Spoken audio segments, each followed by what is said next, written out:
आज हम एक ऐसी जगह की पड़ताल कर रहे हैं जो सिर्फ नक्शे पर एक बिंदु नहीं बल्कि करोड़ों लोगों के लिए आस्था, इतिहास और आध्यात्मिकता का एक महासागर है। हम बात कर रहे हैं प्रयागराज में स्थित त्रिवेणी संगम की। हाँ, और दिए गए स्रोतों को जब हम देखते हैं तो एक सवाल बार बार मन में आता है, आखिर पानी के इस खास हिस्से में ऐसा क्या है जो इसे इतना शक्तिशाली, इतना पवित्र बनाता है? सही सवाल है। क्या ये सिर्फ नदियों का मिलन है या उससे कहीं ज्यादा कुछ और? चलिए इसी गुत्थी को आज जरा गहराई से समझते हैं। बिल्कुल। और हमारा मकसद सिर्फ ये बताना नहीं है कि यहाँ क्या क्या होता है, बल्कि ये समझना है कि ऐसा क्यों होता है। मतलब इसके पीछे का क्यों। हाँ, हम इसके धार्मिक सिंबलिज्म, इसके हजारों साल पुराने इतिहास और यहाँ तक कि इसके पीछे के विज्ञान को भी खंगालेंगे, ताकि पूरी तस्वीर साफ हो सके। जी, इन सभी धागों को जोड़कर ही हम ये समझ पाएंगे कि ये संगम भारत की आध्यात्मिक पहचान के दिल में क्यों बसता है। तो शुरुआत सबसे बुनियादी सवाल से करते हैं। ये त्रिवेणी संगम शब्द, इसका मतलब क्या है? सुनने में तो आसान लगता है पर शायद है नहीं। सतह पर इसका मतलब है तीन धाराओं का मिलन। त्रि यानी तीन, वेणी यानी धारा और संगम तो है ही मिलन। और ये तीन नदियां हैं गंगा, यमुना और सरस्वती। हाँ, लेकिन यहीं से गुत्थी थोड़ी दिलचस्प होनी शुरू हो जाती है।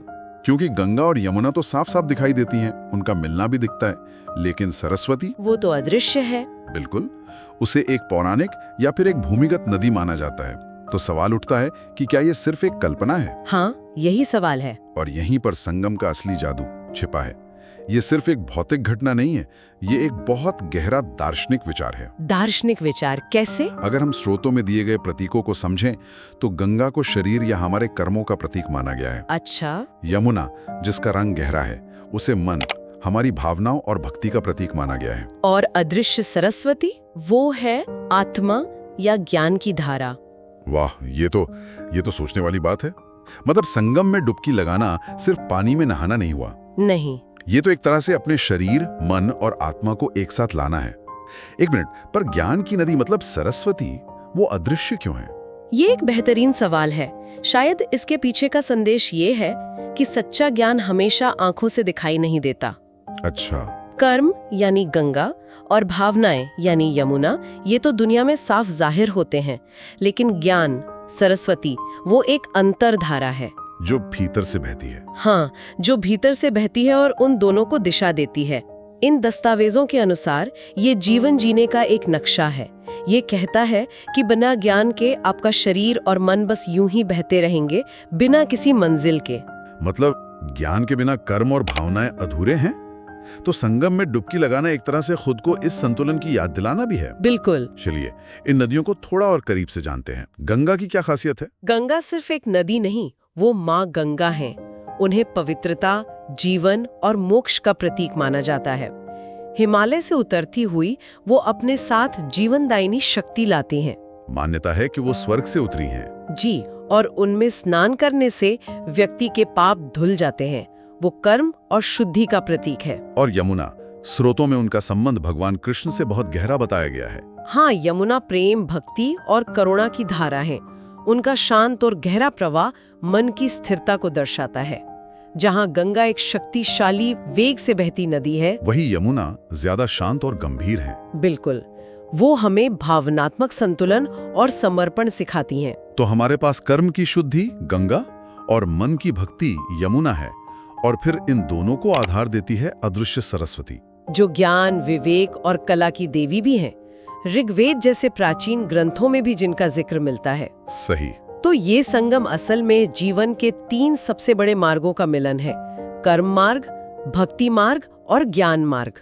और एक दिलचस्प बात जो इन लेखों में सामने आती है वो ये है कि ये संगम हमें सिखाता है कि ये तीनों मार्ग अलग अलग नहीं है। असल में ये एक दूसरे से जुड़े हुए हैं। पूर्णता इन तीनों के संतुलन में ही है। और शायद यही गहरा संतुलन और प्रतीकात्मक अर्थ है जिसकी वजह से करोड़ों लोग मानते हैं कि यहाँ एक डुबकी लगाने से सिर्फ शरीर साफ नहीं होता, बल्कि जन्मों के पाप धुल जाते हैं। हाँ, धार्मिक मान्यता यही है कि संगम में स्नान करने से व्यक्ति को मोक्ष मिलता है, यानी जन्म और मृत्यु के चक्र से मुक्ति। जी, इसीलिए इसे तीर्थराज यानी तीर्थों का राजा कहा जाता है। और इसी विश्वास का सबसे बड़ा रूप हमें कुंभ मेले में देखने को मिलता है। ये कोई आम मेला तो है नहीं। ये दुनिया का सबसे बड़ा धार्मिक समागम है। दुनिया का सबसे बड़ा? हाँ, हर 12 साल में जब यहाँ महाकुंभ होता है तो कुछ हफ्तों के भीतर करोड़ों लोग, करोड़ों आम तीर्थयात्री, साधु, संत, नागा बाबा सब यहाँ आते हैं। ये आस्था का एक ऐसा महासागर बन जाता है जिसकी कल्पना करना भी मुश्किल है। कभी-कभी आंकड़े इसकी असलियत नहीं बता पाते हैं। बिल्कुल। कल्पना कीजिए, एक ही स्थान पर एक ही विश्वास के साथ करोड़ों लोग। ये आस्था की ऐसी शक्ति है जिसे शायद समझा नहीं, सिर्फ महसूस किया जा सकता है। और दुनिया ने भी इस अद्भुत परंपरा को पहचाना है। यूनेस्को ने इसे मानवता की अमूर्त सांस्कृतिक विरासत का दर्जा दिया है, जो बहुत बड़ी बात है। हाँ, यह दर्जा इसलिए महत्वपूर्ण है क्योंकि यह सिर्फ एक धार्मिक आयोजन नहीं है। ये ज्ञान, परंपराओं और सामाजिक सौहार्द का एक जीवंत उत्सव है जो हजारों सालों से बिना रुके चला आ रहा है। धार्मिक महत्व सिर्फ स्नान तक ही सीमित नहीं है। स्रोतों के अनुसार ये स्थान पूर्वजों से जुड़े अनुष्ठानों के लिए भी बहुत महत्वपूर्ण है। जी, अस्थि विसर्जन और श्राद्ध जैसे अनुष्ठान यहाँ करने का विशेष महत्व है। क्यों? विश्वास ये है कि संगम पर ये अनुष्ठान करने से पूर्वजों की आत्मा को शांति और मोक्ष की प्राप्ति होती है। तो ये स्थान न केवल जीवित लोगों के लिए बल्कि उनकी पिछली पीढ़ियों के लिए भी मुक्ति का द्वार माना जाता है। सही कहा। ये जीवन और मृत्यु दोनों के चक्रों को एक साथ जोड़ता है। ये तो हो गई जन्म और मृत्यु के बाद की बात, पर क्या ये स्थान हमेशा से इतना महत्वपूर्ण था? मतलब इतिहास में इसका जिक्र कहाँ से मिलना शुरू होता है? इसका इतिहास उतना ही गहरा है जितनी खुद ये नदियां। प्रयागराज का उल्लेख हमारे सबसे प्राचीन ग्रंथों में मिलता है, जैसे कि ऋग्वेद, महाभारत, पुराणों में। ये हमेशा से सप्तपुरी यानी हिंदू धर्म के 7 सबसे पवित्र शहरों में से एक रहा है। हजारों सालों से? हाँ, हजारों सालों से ये शिक्षा, धर्म और संस्कृति का एक बड़ा केंद्र रहा है। और ये सिर्फ हिंदू धर्म तक ही सीमित नहीं रहा। मुगल सम्राट अकबर ने भी इस जगह के महत्व को समझा था। हाँ, और ये बहुत दिलचस्प है, जब 16वीं शताब्दी में अकबर यहाँ आए तो उन्होंने सिर्फ इसका नाम बदलकर इलाहाबाद यानी अल्लाह का निवास ही नहीं रखा, उन्होंने वहाँ किला भी बनवाया था। बिल्कुल। संगम के स्ट्रैटेजिक महत्व को समझते हुए यहाँ एक विशाल किला बनवाया जो आज भी मौजूद है।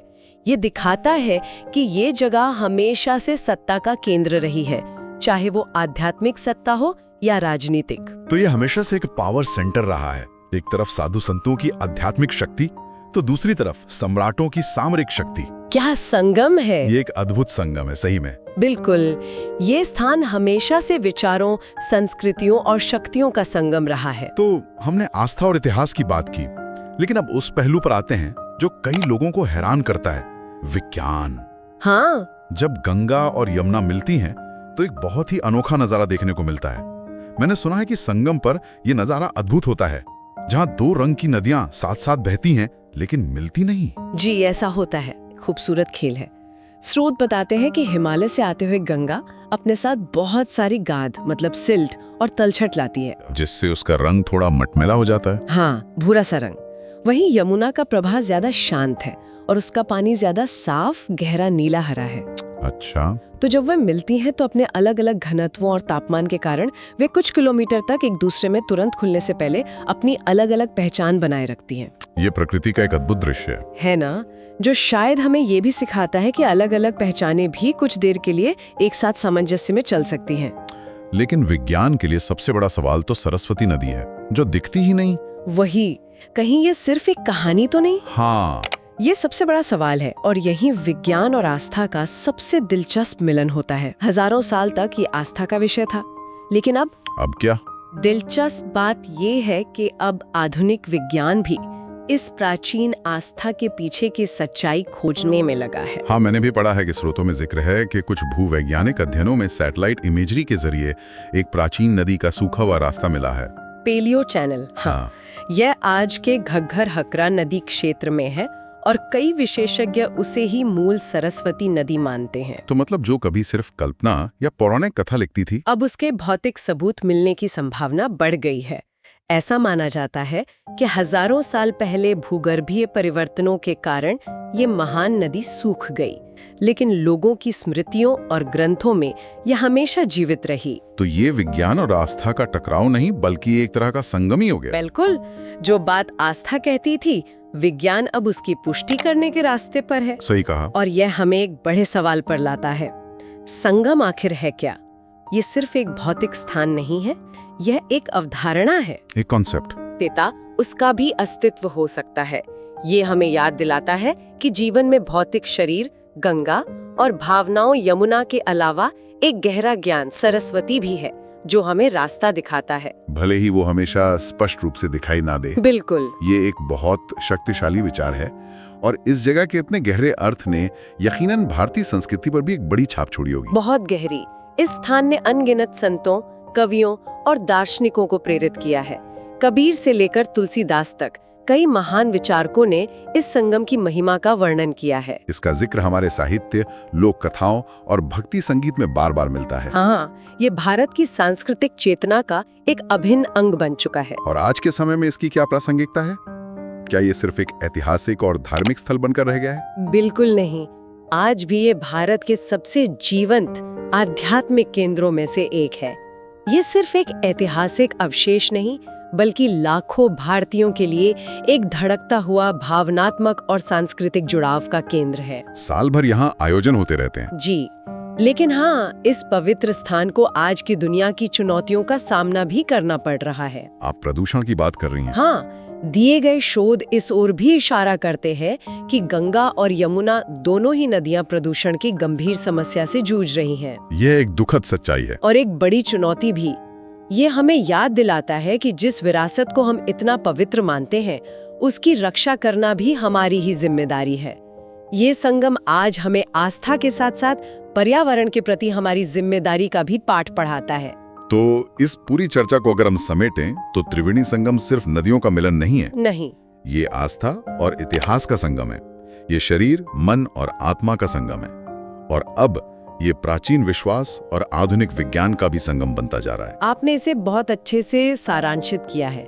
ये एक ऐसा स्थान है जहां भौतिक और आध्यात्मिक दुनिया मिलती हैं, जहां इतिहास और वर्तमान एक साथ बहते हैं, और जहां प्रकृति हमें जीवन के सबसे गहरे सबक सिखाती है। जी, ये वाकई में भारत की आत्मा का एक प्रतिबिंब है, जहां कई अलग अलग धाराएं मिलकर एक विशाल और शक्तिशाली पहचान बनाती हैं। यहाँ एक विचार छोड़ जाते हैं जिस पर मंथन किया जा सकता है। बताइए। स्रोत हमें बताते हैं कि संगम कर्म, भक्ति और ज्ञान के बीच संतुलन का प्रतीक है। जरा सोचिए, हमारा आधुनिक जीवन अक्सर इन तीनों में से किसी एक पर बहुत ज्यादा केंद्रित हो जाता है। सही बात है। कोई सिर्फ कर्म यानी अपने काम और सफलता के पीछे भाग रहा है, कोई सिर्फ भक्ति में डूबा है, और कोई सिर्फ ज्ञान और सूचनाएं इकट्ठा कर रहा है। ये संगम शायद हमें यही याद दिलाता है कि एक संपूर्ण जीवन वो है जहां कर्म की शक्ति, भक्ति की विनम्रता और ज्ञान का प्रकाश तीनों एक साथ बहें। शायद असली मोक्ष इन तीनों के व्यक्तिगत संगम को पाने में ही है।